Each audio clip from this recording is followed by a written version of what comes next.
First நம்ம வந்து வராகி பார்ப்போம். இப்போ நம்ம வந்து 5 வராகியில் முதல் வராகி அப்படின்றத நம்ம பார்க்கக்கூடியதுன்னா நம்ம என்ற சிலையை இப்போ நம்ம வராகி சாமி பார்ப்போம். அதை பற்றி நம்ம சாமி சொல்லுவார். சாமி சொல்லுங்க சார். இது ரொம்ப சிம்பிள் தான். ஒரு வீட்டுக்கு உறம்புறைங்க வராங்கனாவோ யாராவது வராங்கனாவோ வாசலில் வீட்டு பெரியவங்க வந்து நிற்பாங்க. இப்போ இருக்கிற காலகட்டத்தில் அதெல்லாம் இல்லை. ஆதி காலத்தில் இருக்கக்கூடிய பெரியவங்களை கேட்டால் தெரியும். ஒரு வீட்டுக்கு யாராவது வராங்கனாக்கா வீட்டு வாசலில் வந்துன்னு அவங்கள ரிசீவ் பண்ணுவாங்க. அதுதான் முறை. அதன் பிரகாரம் தான் இந்த இடத்துல பார்த்தீங்கன்னாக்க வாசலில் நுழைவு வாழ்லி ஒரு பெரிய வராகி. நீங்கள் அங்கேருந்து வரச்சியே இந்த வராகி உங்களை பார்த்துருவா. தன்னுடைய பிள்ளைகள் தன்னை தேடி வராங்க அப்படிங்கிறதுக்காக அந்த அம்மா நின்றுட்டு இருக்காங்க. இன்னொரு விஷயம், நம்ம வீட்டுக்கு யாராவது வந்துட்டு ரிட்டர்ன் போகிறாங்கன்னா வாசல் வரைக்கும் வந்து நின்று அவங்கள வழி அனுப்புவாங்க. அதுவுமே இப்போ இருக்கக்கூடிய காலகட்டத்தில் எல்லாமே போயிடுச்சு. அப்படியே போய்ட்டு அப்படியே அனுப்புகிறதா இருக்குது. ஆனால் அம்மா அதை மறக்கலை. தன்னை தேடி வரக்கூடிய பிள்ளைகள் பக்கத்தில் உட்காந்து அழுந்துட்டு போனால் கூட மறைகிற வரைக்கும் நின்று பார்ப்பாங்க. ஸோ இட்ஸ் வெரி சென்டிமெண்ட் இந்த இடத்துல. ரொம்ப ஃபீலிங்ஸும் கூட. ஸோ இந்த மாதிரி அமைப்பு வேறு எங்கேயுமே இருக்காது. வாசல் இவ்வளோ இப்படி வராகி நின்றுட்டு தன்னுடைய குழந்தைகளை வாமா நான் இருக்கேங்கிறது அதே மாதிரி போகிறப்ப நீ பத்திரமா போயிட்டு வா, நான் பார்த்துக்கிறேன். சரினாக்க வேறு எந்த ஆலயத்திலும் இல்லாத சிறப்பு என்னுடைய ஆலய தரிசனம் உனக்கு நல்ல நேரம் இதை போட்டிருப்போம். யாரெல்லாம் இந்த வாசல் மிதிக்கிறாங்களோ கண்டிப்பாக அவங்களுக்கு நல்ல நேரம் இருந்தால் தான் இந்த வாசலை மிதிக்க முடியும். எதுவுமே நான் சொல்கிறது விளம்பரம் கிடையாது. நீங்கள் ஃபீல் பண்ணணும். நீங்கள் உணர்ந்தால் தான் அந்த விஷயம். ஏதோ நானும் தான் கோவிலுக்கு வந்தேன், நானும் தான் விளக்கு போட்டேன், நானும் தான் தேங்காய் உடைச்சேங்கிறது இல்லாத மனவேதனைகள் ஏமாற்றங்களோடு வரவங்களுக்கு தான் இந்த வாசகத்துடைய அருமை தெரியும்.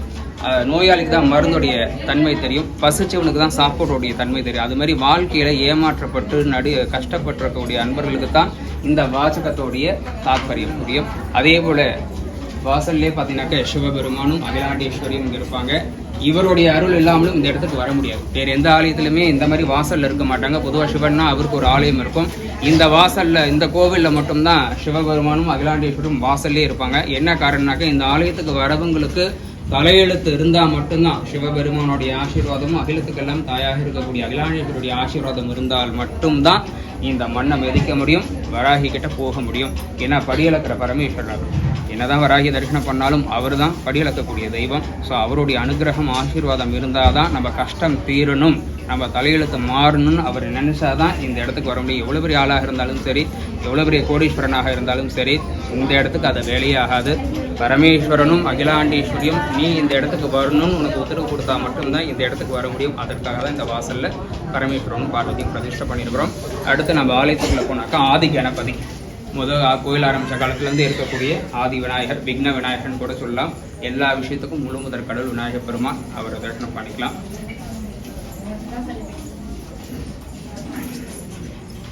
அடுத்த தெய்வம் கொஞ்சம் வலிக்கும். அடுத்து பார்த்தீங்கன்னாக்க சங்கட விமோச்சன ஜெயவீர ஆஞ்சநேய சுவாமி. அவர் பெரிய விஸ்வரூப ஆஞ்சநேயர். இவர் கையில் மகாலட்சுமி இருக்கிறது ரொம்ப ஸ்பெஷல். அதே போல் சிவா அம்சம் லிங்கஸ்வரூபமாக இருப்பார். வால் வலது பக்கமாக இருக்கும். சூரிய சந்திரன் அம்சமாக 2 கண்கள். யமனுடைய சுரூபமாக கதாயுதம். நின்ற கோலத்தில் அவையே நான் இருக்கிறேங்கிற மாதிரி இருப்பார். இந்த கோயிலோட இன்னொரு ஸ்பெஷல், இந்த ஆஞ்சநேயருக்கு நேர் எதிர்க்க அந்த பக்கம் பார்த்தீங்கன்னாக்கா சனீஸ்வர பெருமான் இருப்பார். சனியினால் பாதிக்கப்பட்டக்கூடிய அன்பர்கள் நிறைய பேர் சனி கொடுப்பர் எவர் தடுப்பர்னு பழமொழியே உண்டு. ஆனால் இவர் நினைச்சா முடியும். அதனால தான் அவருக்கு நேர் எதற்காக ஆஞ்சநேயர் இங்கே பிரதிஷ்டை பண்ணியிருக்கிறோம். சனியினால் பாதிக்கப்படக்கூடிய அன்பர்கள் இந்த ஆலயத்துக்கு வரப்போ ஆஞ்சநேயருடைய ஆசீர்வாதமும் மகாலட்சுமி கடாட்சத்தாலையும் சனீஸ்வரனால் தொலைக்கப்பட்ட பதவி, பெயர், புகழ் எல்லாத்தையும் திரும்ப பெறக்கூடிய ஆலயமாக இந்த கோவில் அமைஞ்சிருக்கு. அடுத்து உக்ர பிரத்திங்கிற தேவி, சம்ஹார கால பைரவர் 2 பேரும் தம்பதி விகிதமாக இந்த இடத்துல காட்சி கொடுத்துட்டு இருக்காங்க. வாழ்க்கையில் எத்தனை விதமான போட்டி பொறாமைகள், எதிரிகள் தொந்தரவு, மாந்திரிகங்கள் இதெல்லாம் நிவர்த்தி பண்ணக்கூடிய சக்தி சுரூபமாக இந்த 2 பேரும் இந்த இடத்துல தம்பதி சகிதமாக இருக்கிறது ரொம்ப ரொம்ப விசேஷம்.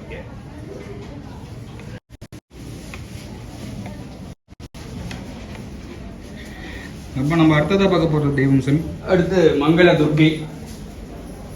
வாழ்க்கையில் மங்களங்களை தரக்கூடிய துர்கா பரமேஸ்வரி. இந்த அம்பாள் வடக்கு நோக்கின முகத்தில் நின்றுட்டு இருக்காங்க. இவங்களுமே சனீஸ்வரனை பார்த்த மாதிரி அந்த கையை காமிச்சிட்டு இருப்பாங்க. தன்னை தேடி வரக்கூடிய அன்பர்கள்கிட்ட சனீஸ்வரனுடைய பாதிப்புகள் எதுவும் இருக்கக்கூடாது, தாயாக நான் இன்று காப்பாற்றுவேன்ங்கிற மாதிரி தான் இந்த துர்க்கினுடைய அமைப்பு இங்கே இருக்கும். அடுத்து பார்த்தீங்கன்னாக்க தம்பதி சகித நவகிரகங்கள் எல்லாமே பழைய விக்கிரகங்கள், ரொம்ப பழமையானது. இவங்க எல்லாமே பார்த்தீங்கன்னாக்க தம்பதி சகிதமாக இருப்பாங்க. நவகிரகங்கள்னாவே ரொம்ப ஸ்ட்ரிக்டாக இருக்கக்கூடிய தெய்வங்கள். ஸோ மனைவிமார்களோடு இங்கே இருக்கிறதுனால தன்னை தேடி வரக்கூடிய பக்தர்களுடைய மனக்குறைகளை போக்குறதுக்காக தாயாக அவங்க மடியிலே அமர்ந்து கொஞ்சம் அவங்களுடைய கொடூரத்தையும் கொடுமையையும் குறைத்து நல்ல விஷயங்களை கொடுக்கணுங்கிறதுக்காக இந்த அமைப்பு இங்கே வச்சுருக்கோம். அடுத்து பார்த்தீங்கன்னாக்க நாம் எல்லாரும் எதிர்பார்க்கக்கூடிய சேலம் வராகி இந்த இடத்துக்கு ரொம்ப ரொம்ப சக்தி உள்ளவளாக இருப்பாள். சாதாரண தெய்வம் கிடையாது, ரொம்ப சக்தி உள்ள தெய்வம். இங்கே வழிபட்டக்கூடிய அன்பர்களுக்கு தான் சொன்னால் புரியும் அந்த விஷயம், இந்த அம்பாளுடைய மகத்துவம். இந்த இடத்துல எத்தனையோ விதமான தாய்மார்கள், ஆண்கள், பெண்கள் பேதம் இல்லாத ஜாதி மதம், இந்து முஸ்லீம் எந்த இதுவும் இல்லாத எத்தனையோ பேர் இந்த இடத்துல நின்று அம்மா கிட்ட மடியேந்தி தன்னுடைய கண்ணீர் விட்டுருக்காங்க. அம்மாவும் இந்த இடத்துல இருந்து பூவோ பழமோ கொடுத்து அதோட மட்டும் நிறுத்தாத அவங்களுடைய குறைகளையும் போக்கியிருக்கிறாங்க. ஸோ இந்த இடத்துக்கே உரிய தெய்வம் இவங்க தான். இவங்களை முன்னிட்டு தான் அத்தனை தெய்வமும் இங்கே இருக்காங்க. ஸோ சேலம் வராகி ஆலயம்னா சேலம் வராகி மட்டும் கிடையாது, இது ஒரு பெரிய நெட்வொர்க் மாதிரி. வாழ்க்கையில் நம்ம சந்திக்கக்கூடிய ஒவ்வொரு கஷ்டத்திற்கும் ஒவ்வொரு தெய்வ சுரூபமாக அம்பாள் இங்கே ஏற்படுத்தி கொடுத்துருக்குறாங்க. ஸோ எல்லாரும் சேலம் வராகியை தரிசனம் பண்ணிக்கலாம். இந்த ஆலயத்தில் இன்னொரு ஸ்பெஷல், எல்லாரும் ஏற்கனவே நான் சொன்ன விஷயம் தான். சேலம் வராகி ஆலயம்னா எல்லாரும் மக்கள் வந்து வராகியை தொட்டு தன்னுடைய தலையை இங்கே மோதி தன்னுடைய மனசில் இருக்கக்கூடிய ஆதங்கத்தை எல்லாம் கொட்டக்கூடிய இடம்.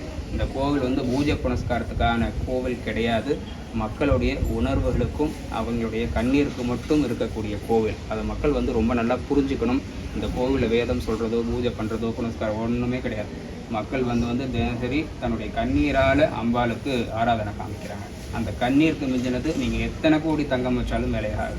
நீங்கள் மனப்பூர்வமாக அம்மா கிட்ட நம்பிக்கையோடு வந்து நீங்கள் விடக்கூடிய ஒவ்வொரு கண்ணீரும் 1000 கோடி தங்கத்துக்கு மேலே மதிப்பானது. ஸோ அதுக்கு மிஞ்சினது எதுவுமே கிடையாது. அந்த அம்மா அந்த ஒரு மரியாதைக்காக தான் இந்த இடத்துல நிறைஞ்சு உட்காந்துட்டு தன்னை யாராவது ஒருத்தராவது தேடி வருவாங்க. அவங்க வந்து ஏமாந்து போகக்கூடாதுன்னு அந்த சத்தியத்தை கட்டுப்பட்டு இந்த இடத்துல அப்படியே உட்காந்துட்டு இருக்காங்க.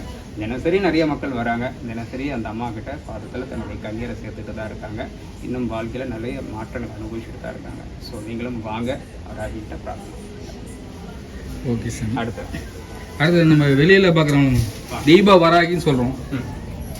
இதில் இன்னும் ரொம்ப முக்கியம், நம்ம சேலம் வராகி ஆலயத்தில் குரு பகவான் இப்போ புதுசாக எல்லா இடத்துலையும் தட்சிணாமூர்த்தி வச்சுருப்பாங்க.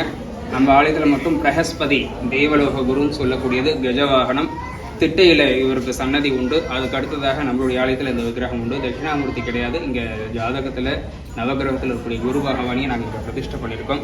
குரு இல்லா வித்தை பால் அப்படிம்பாங்க. குரு கடாட்சம் இருந்தால் எல்லாத்தையும் சாதிக்கலாங்கிறதுக்காக இந்த இடத்துல நாங்கள் குருவை பிரதிஷ்டை பண்ணியிருக்கிறோம். அடுத்து பார்த்தீங்கன்னாக்க சப்த கன்னியர், இவங்க சுயம்புரூபமாக இருக்காங்க. 7 கன்னிமார்கள், கிராம தெய்வங்கள், கல்யாணமாகாத கன்னி பெண்கள் இங்கே வந்து வழிபடக்கூடிய. அடுத்து பார்த்தீங்கன்னாக்க சேலம் வராகிக்கு நேர் பின்னால மகாகாளி அம்பாளுக்கு இங்கே அதிக சக்தி இருக்கிறதுக்கு காரணமாக முன்னும் பின்னுமாக இருக்கிறது தான், ஒரு உருவம் கிடையாது.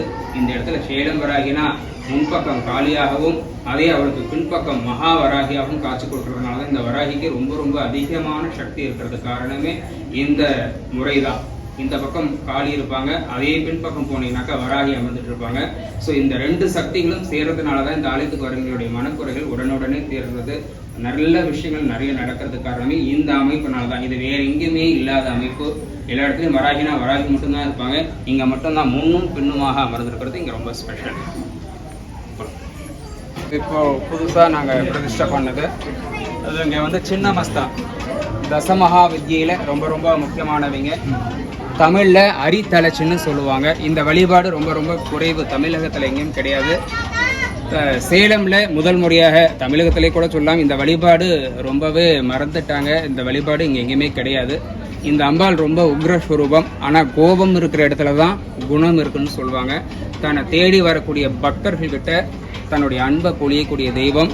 இன்னொன்று சாக்ரிஃபைஸ், அதாவது தியாகம். தன்னுடைய தலையை வெட்டி தன் கையில் வச்சுக்கிறதுக்கு வேறு எந்த தெய்வத்தாலையும் முடியாது. தியாகத்தின் உருவம்னு கூட சொல்லலாம். ஸோ இவங்க கிட்ட வந்து மனதார வாழ்க்கையில் நடக்கக்கூடிய எதிரிகள் தொந்தரவு. ஒரு பழமொழி சொல்லுவாங்க, எளியவனை வலியவன் வெல்லுவான்னு. அப்போ அந்த வலியவனை யார் வெல்றது? தெய்வம் தான் வெல்லணும். ஸோ அந்த மாதிரியான விஷயங்கள் இருக்கக்கூடிய அன்பர்கள் இங்கே வந்து அம்மா எனக்கு யாருமே கிடையாது, ஆள்பலம் கிடையாது, அறிவு பலம் கிடையாது, பணபலம் கிடையாது, எனக்கு எதுவுமே கிடையாது, என்னால் முடியலை, எல்லாரும் ரொம்ப கஷ்டப்படுத்துகிறாங்கன்னு அந்த அம்பாள் கிட்ட ஒரு கண்ணீர் விட்டுட்டு போனால் போதும். ரொம்ப ரொம்ப வேகமானவங்க, ரொம்ப துரிதமானவங்க. உங்கள் பக்கம் நியாயம் இருந்ததுன்னா உடனடியாக அதை தீர்த்து முடித்து கட்டக்கூடிய தெய்வம். ரொம்ப ரொம்ப அதிவேகமான சக்தி பொருந்தியவள். இவ்வளோ பேர் சின்னமஸ்தா, தமிழ் அரித்தலச்சுன்னு சொல்லுவாங்க. மன்மதனையும் ரதியும் காலில் மதிச்சுட்டு இருப்பாங்க. தன்னுடைய தலையை வெட்டி தன் கையிலே வச்சுருப்பாங்க. பக்கத்தில் ஜெயா விஜயா ரொம்ப உக்ரஸ்வரூபம். ஆனால் எதிரிகளுக்கு தான் உக்ரஸ்வரூபம், தன்னுடைய பிள்ளைகளுக்கு உக்ரம் கிடையாது. ரொம்ப ரொம்ப கருணைக்கு உரியவங்க, தியாகத்தின் சுரூபம். அந்த மாதிரி தெய்வம் வேறு எங்கேயுமே கிடையாது. இந்த இடத்துல தான் இதை பிரதிஷ்டை பண்ணியிருக்கிறோம். இது எல்லாமே மக்கள் விடுற கண்ணீருக்காக தான் இப்படி ஒவ்வொரு தெய்வமாக இங்கே வராங்க. அடுத்து பார்த்தீங்கன்னாக்க பகுலாமுகி. இதுவுமே வார்த்தையால் கொல்லக்கூடிய அன்பர்கள். நிறைய பேர் பார்த்தீங்கன்னாக்கா வார்த்தையிலேயே நம்மளை கொண்டுருவாங்க. அவங்க சொல்கிற வார்த்தை நம்மளால் தாங்கிக்க முடியாது. அப்படி இருக்கக்கூடிய அன்பர்கள் நம்ம பக்கம் நியாயம் இருக்குன்னா இந்த அம்பாள் கிட்ட வந்து பிரார்த்தனை பண்ணால் போதும். இங்கே பார்த்தா உங்களுக்கு தெரியும், நாக்கை இழுத்து அறுக்கிற மாதிரி உட்காந்துட்டு இருப்பாங்க. ரொம்ப ரொம்ப சென்சிட்டிவ், ரொம்ப சக்தி வாய்ந்தவங்க. தன்னுடைய பக்தர்களை யாராவது புண்படும்படி பேசிட்டாங்கன்னா கொஞ்சம் கூட பொறுத்துக்க மாட்டாங்க. உடனடியாக தண்டனை தரக்கூடிய தெய்வம். ஸோ அதே விஷயம்தான், வலியவன் கிட்ட யாராலையும் மோத முடியாது. தெய்வ பலம் இருந்தால் எதையும் சாதிக்கலாம். ஸோ இவங்களுமே தன்னுடைய ஆலயத்துக்கு தேடி வரக்கூடிய ஏழை எளிய மக்கள், வாழ்க்கையில் நிறைய ஏமாற்றப்பட்ட மக்களுக்கு கை கொடுத்து காப்பாற்றுவதற்காக இங்கே வந்து அமர்ந்திருக்காங்க.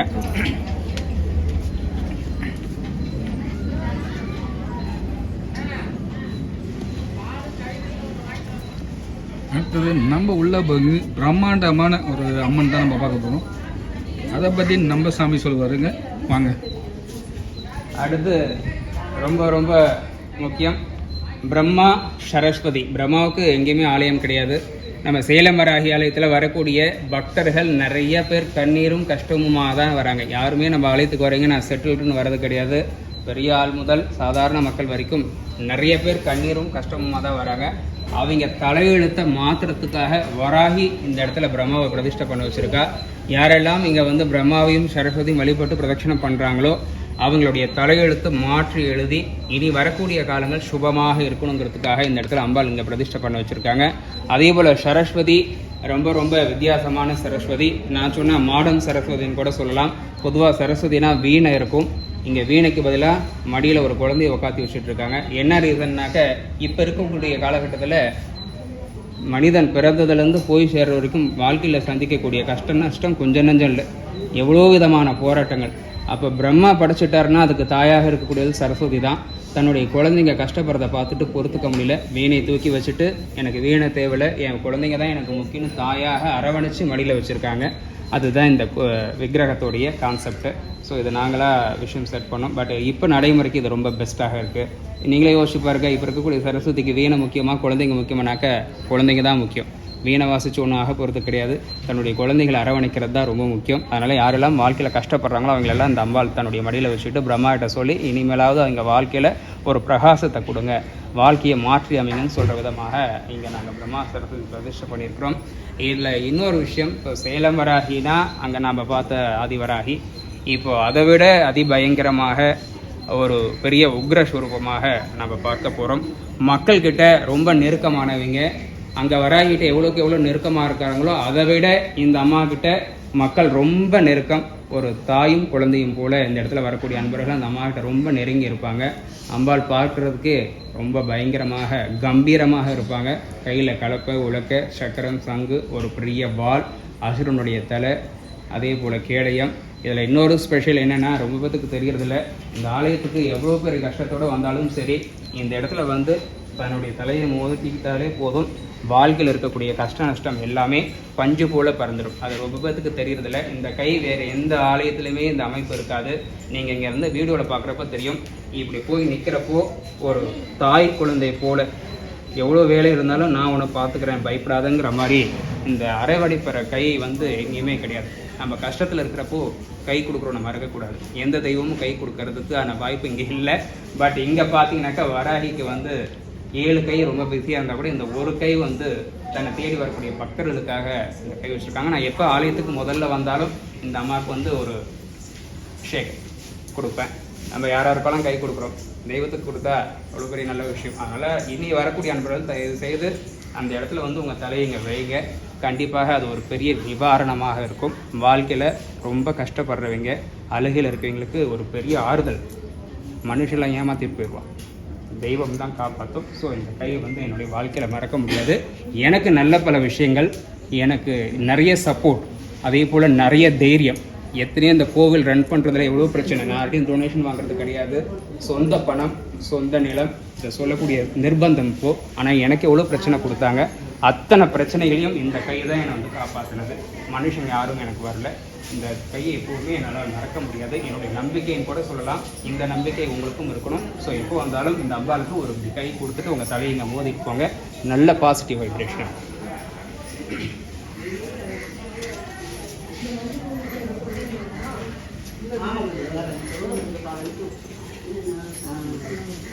கீழே 3 அசுரர்களை காலில் மதிச்சுட்டு நான் இருக்கேன்னு சொல்லி ஒரு அடி எடுத்து முன் வைக்கிற மாதிரி இருப்பாங்க.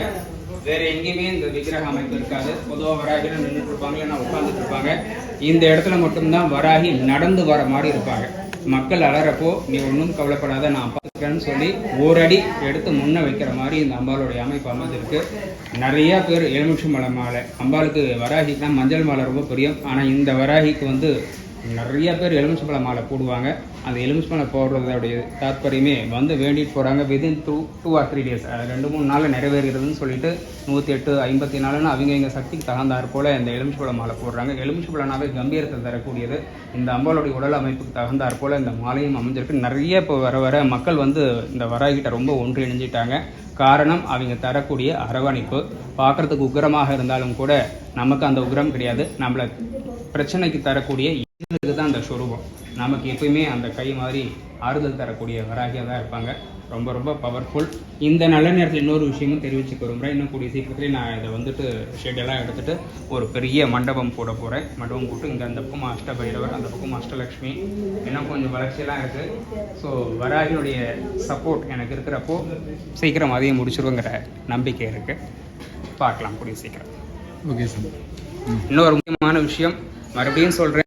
இந்த கோவிலில் பட்டு புடவைக்காகவோ, நீங்கள் கொண்டு வர தேங்காய் பழத்துக்காகவோ, நீங்கள் போடுற தீபத்துக்காகவோ, நீங்கள் கொடுக்குற சம்திங் அதுக்காகலாம் இந்த கோவில் கிடையாது. நாங்கள் அதை கேட்குறதும் கிடையாது.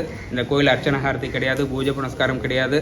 வாழ்க்கையில் யார் பிரச்சனை இருக்கீங்களோ அவங்க மட்டும் இங்கே ரொம்ப ஸ்பெஷல். நாங்கள் எப்பவுமே அதை விரும்புகிறதும் கிடையாது. நீங்கள் மனசு கஷ்டத்தோடு இங்கே வாங்க, உங்கள் கஷ்டத்தை டெபாசிட் பண்ணுங்கள். அது எங்களுக்கு போதுங்கிறது தான் எங்களுக்குடைய தேவை. நீங்கள் நல்லா இருந்தால் போதும். அதுதான். நாங்கள் கோவில் வச்சு பிஸ்னஸ் பண்ணலை. அதை முதல்ல நாங்கள் தெரியும். ஏன்னா இங்கே வரவங்களுக்கு தெரியும். யார்கிட்ட நான் இது வரைக்கும் பூஜை பண்ணி பணம் வாங்கினது கூட கிடையாது. ஸோ அதனால் மக்கள் புரிஞ்சுக்கணும். உலகத்தில் நிறைய கோவில் இருக்குது, ஆனால் கஷ்டத்தை ஷேர் பண்ணுறதுக்கு கோவில் எங்கேயும் கிடையாது. ஸோ இனி வரக்கூடிய காலத்துக்கு இந்த இடம் ஒரு பெரிய மாறுதலாக இருக்கும். மக்களுக்கு நிறைய விழிப்புணர்வு வரும். நிறைய இடத்துல போய் எங்கே போய் அலறதுனே தெரியல, யார்கிட்ட போய் சொல்கிறதுனே தெரியல. மனசில் அப்படியே வச்சு புழுங்கி நிறைய பேர் பாதிக்கப்பட்டிருக்காங்க. ஸோ அவங்களுக்கெல்லாம் இந்த ஆலயம் ஒரு பெரிய மாறுதலாக அமையும். இனி வரக்கூடிய காலங்களில் நிறைய அன்பர்கள் அதை புரிஞ்சுக்கிட்டு அதுக்கு தகுந்த மாதிரி பண்ணுவாங்கங்கிறத நான் வேண்டிக்கிறேன்.